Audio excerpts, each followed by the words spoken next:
Hello and welcome to the Coaching Crowd podcast with me, Zoe Hawkins, and my friend and co-host Joe Wheatley.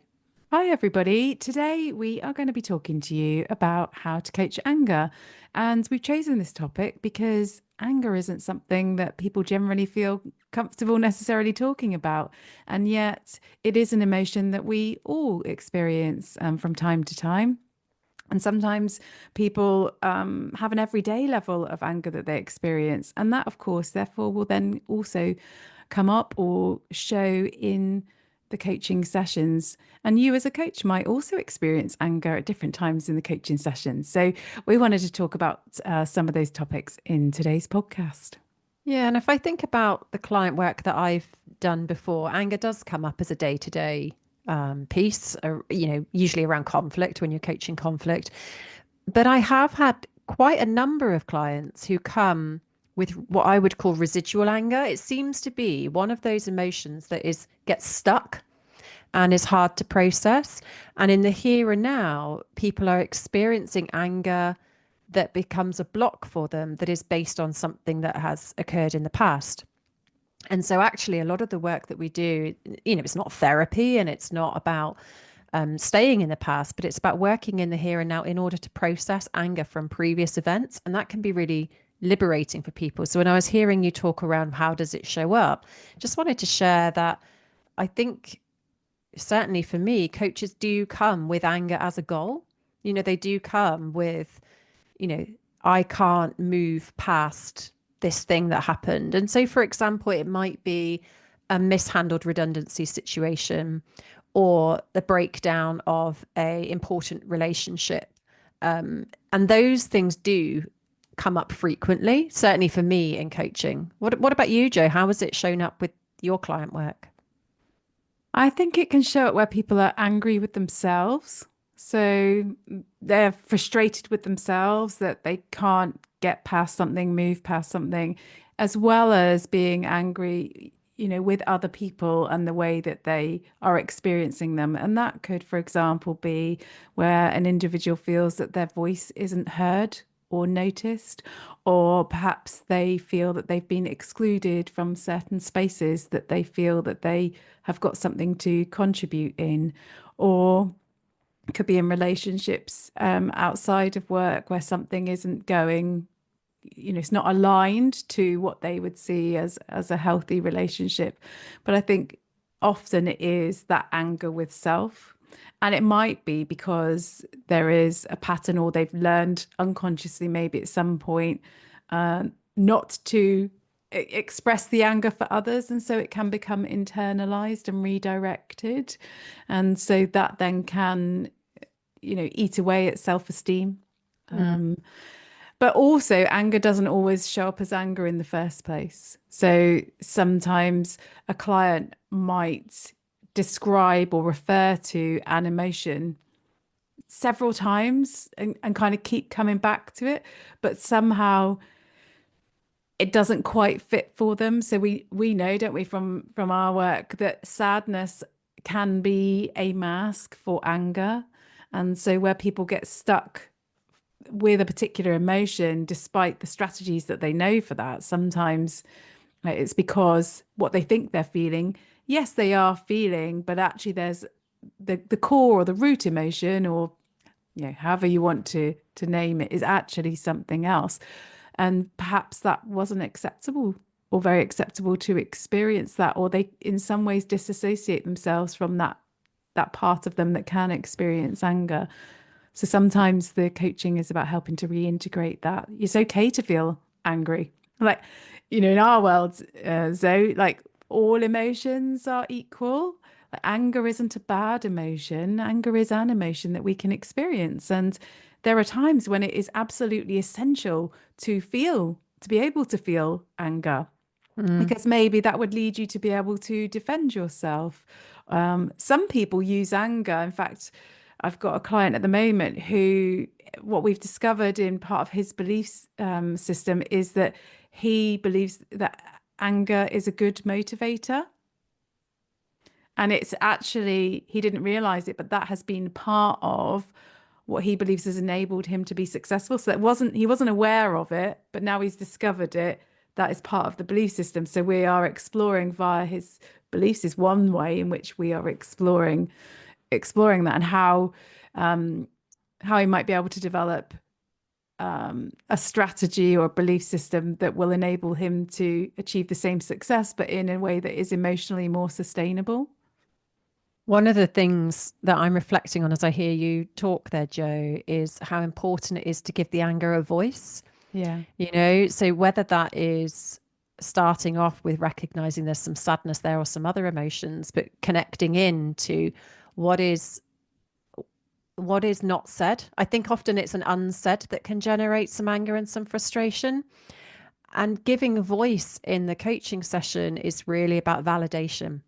So permission and validation. So it's, yes, it's okay to be angry, and let's hear what you're angry about. Like, let's get it out of your mind, out of your body, into a space so we can look at it together. Because I think so much of anger comes from invalidation, not being heard, not being listened to, not feeling able to express injustice. We start to unpick lots of different things, and many of those experiences are also valid experiences. And I think that's an important part of coaching as well, that we do not live in a perfect world, and we do all, some more than others, experience systemic injustice. And so, it's not always about that, but it's a useful place in coaching to be able to hear what that anger exists for, and to have somebody listen and meet that without judgment or without dismissing your experience of what has led to you, feeling that anger. So I think when it comes to how do you coach anger, that's a really big part of how you process anger, is to have a space where you give voice to it.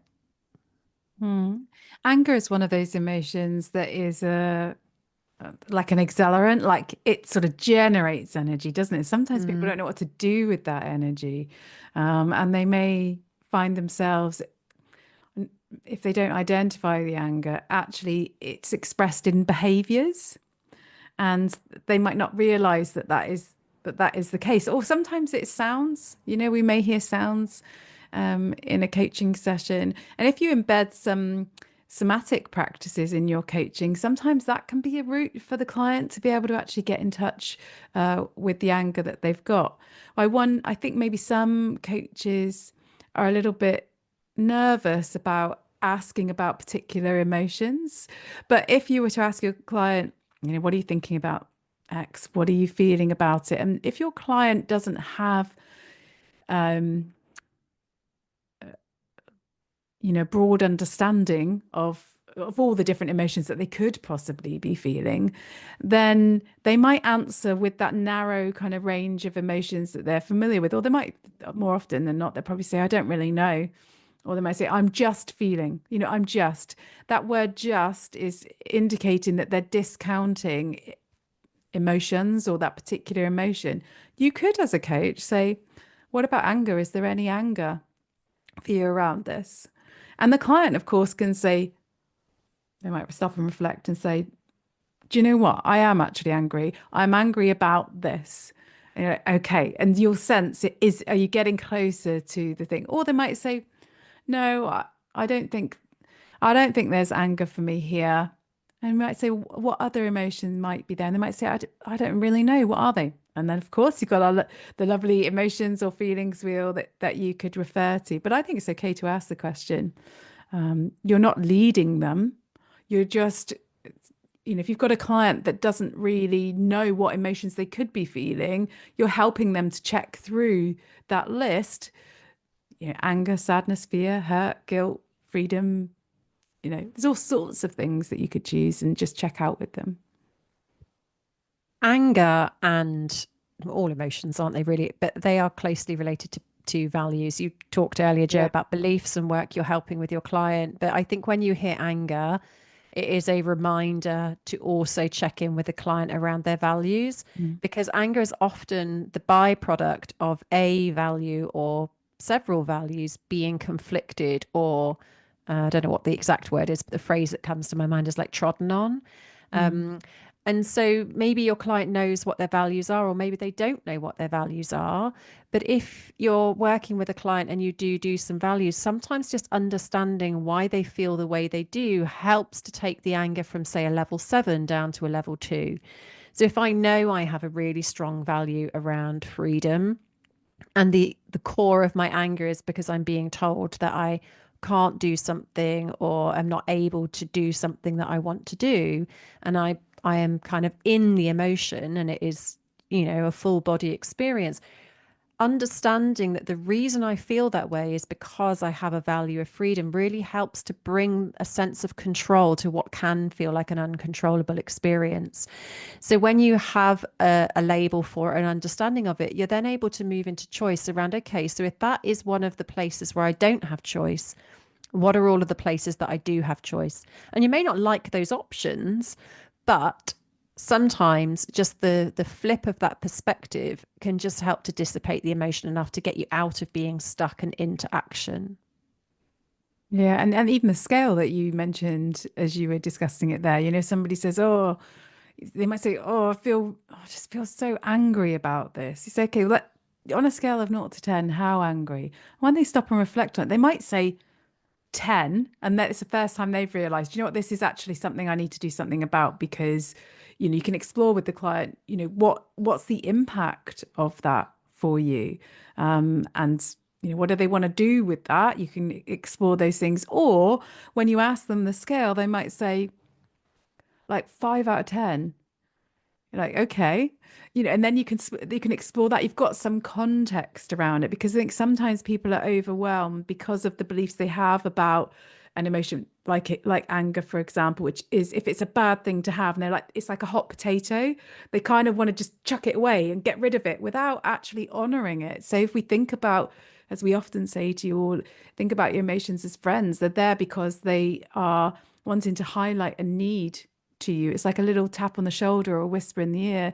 What is the need of the anger? So the anger saying, what is it? What need do you have that's currently unmet? And so you were talking about it as values, and if people aren't familiar with values, or that doesn't feel like it quite fits here, what is the need? Is it the need to be heard? Is it the need for an apology?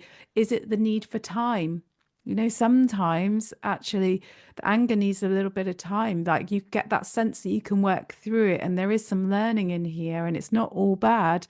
But if you are expected to respond to something or take an action on something and you're not ready, that can fuel the anger. So just having the opportunity or a space in coaching to explore what's the need that isn't being honored here can enable a breakthrough or a processing of that emotion. I think a big part of coaching anger is also about closure and acceptance. And I'm going to put a PS in there around forgiveness. I think forgiveness is one of those things which is easy for some people, hard for others, and is often situational dependent. But there's a piece which is like, often we continue to carry an anger with us long after an injustice that may have happened, and that injustice may be real, it may be perceived, it actually doesn't matter, but you are continuing to carry the anger, and you may not even know that. It might be years later when you think of a situation that happened, say 5 or 6 years ago, and you still can tap into the infuriation that you felt at the time, where that is unprocessed anger. And I think in coaching, how you work with that is to look at, what, like, firstly, like, just what happened, what needs to be said, which we've talked about, but what do you need to accept, let go, reframe, understand, in order to be able to move forward? And I think it's here where you start to introduce this concept of choice around, if you continue to carry it, what's the impact? And if you put it down and let it go, what does that mean? Because sometimes we forget that we have choice in our emotions. And obviously, on our emotions coaching practitioner, one of the pieces we start to talk about is this sense of emotional freedom, and how do you actually in reality achieve emotional freedom. And one of the core principles is you can choose your emotions, and it doesn't feel it. I think when you're in an emotion, it doesn't feel like you can choose your emotion. But I think that's where the role of a coach is so powerful, particularly with an emotion like anger, because you can really help somebody to recognize What are the choices that they are making currently? And what are all the other available choices that they could make if they were able to shift their perspective and do some other things? So that I think is also a piece around anger, is acceptance and closure. Yeah, I mean, when people come to coaching and, if anger comes up within the session, you might find that the work that you end up doing with your client is around their relationship to anger, or more broadly, their relationship to their emotions. And that in doing that work, the actual example that they brought to coaching kind of result, they get a new approach to it without focusing on that particular thing. And I think often coaches can get absorbed into one specific situation without actually just taking a little bit of time to explore, like, what is this about? What does this represent? So I'm thinking about what we might call as coaches, transference, or parallel process. So when things are, for example, annoying you about somebody, you're angry about somebody or something that they've done, but actually it's not really about them. Maybe they represent an authority figure, and actually in the past, you had some experiences that weren't optimal. And so you're seeing that as a pattern, and you may not notice that as the client, but your coach might help you to notice it's not really about that individual and the thing they did or didn't say or do, whilst that is something that you're angry about and frustrated by. Maybe your response to it is not in proportion to that one event, but maybe you're feeling the intensity of anger related to a whole series of life events that you haven't processed. And you may or may not do that work in coaching, depending on what those events are. But it might be a place where the coach is able to support the coachee to identify that is the case. So, noticing, like, is it a proportional response to the situation, is something else that you can do. One of the things that comes up in my coaching when we're working maybe specifically on anger is the client recognizing that they have never had a role model for anger. And it's just one of those, like you said, you talked about it being a hot potato. But when you look through your ancestry, your immediate family and perhaps a few generations back, like what are the ancestral relationships to anger? I'm not saying you ask that in a coaching session, but have a curiosity around that. If somebody is experiencing a disproportionate response to anger, or anger's not present, the absence of anger could be really interesting. If you're talking about a situation with a client and perhaps they are describing, an injustice or a really difficult situation that they're navigating, and there is no anger that you can sense, like, that's curious as well. And a lot of the work that I end up exploring with clients in the here and now is, what do they want their response or relationship to anger to be? Like, how do they want to express it? What feels appropriate, good, healthy to them, because they may be looking back on the relationships that they've had and they may see somebody who all they did was bury the anger, or they may have seen somebody who expressed it very strongly and inappropriately. So, working with the advocacy that you have, that your client has for themselves, to be able to decide, well, when I experience anger, this is what I want to do with it. This is how I want to handle it. And I'll never forget, it was on a coaching training program we had with somebody in our infancy when we were just, training in person in the early days. And we were doing the parent, adult, child model. And we had a client who was, well, a learner on the program. We were modeling the thing with her, and just talking so measured about this situation that was filled with, what could be seen from her as a lot of like barriers and injustice. And we invited them to stand in child and have a rant, just stand in child and let your child come through and just rant and rave about, the unfortunate situation that you're in and how unfair everything is, and how liberating that was for that learner. And I think that's just really important work that you can do with your client, as well, is let that anger be expressed. Like, use a model like the ego states, parent, adult, child. Invite your client to step into the child. Just let them rant, because so often we will censor ourselves. If that's the relationship that we've seen with anger in the past, is that you bury it, you sit on it, you're kind, you're polite, you toe the line. If you're never able to fully kind of release that, it's going to fester. And these can be strategies. It's not to say they would then take that into their relationships and do that in the same way.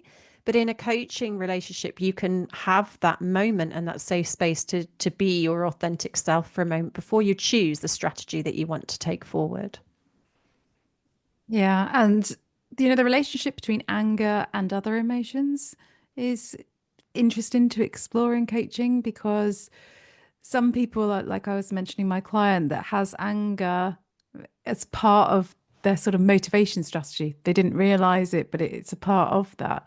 Well, what keeps that going is probably the fear that there is nothing else that would have the same impact in the motivation strategy.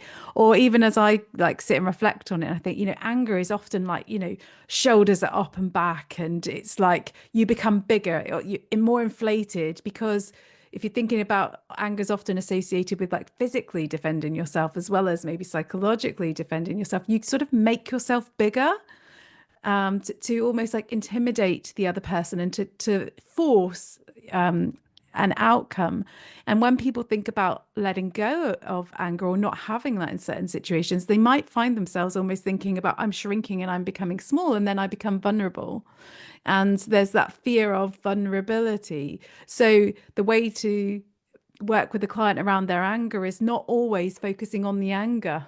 It's Mm-hmm. also can be focusing on what is it that you think will come after that, or what would that other strategy, you might call it, or what other emotion could be more helpful to you in this situation. So it might, as with many things in coaching, it's often, there are many strands to these things, but it's just to flag that, like, don't only focus on the anger, because you're probably missing some key parts of the other relevant emotions or topics to explore to help them develop a more helpful strategy or relationship to their anger. And we always say that we coaching emotions is both simple and complex. There's some really simple things that you can do, and there's some kind of deeper, rooted systemic things that you can do. But if you've been listening to today's podcast and perhaps that you lack the confidence or the capacity to be able to coach emotions safely and ethically, then please do come and check out Emotions Coaching Practitioner Training. We're onboarding clients into those programs currently, and we run programs throughout the year. And you can find those details on our website, www.igcompany.co.uk/emotions coaching.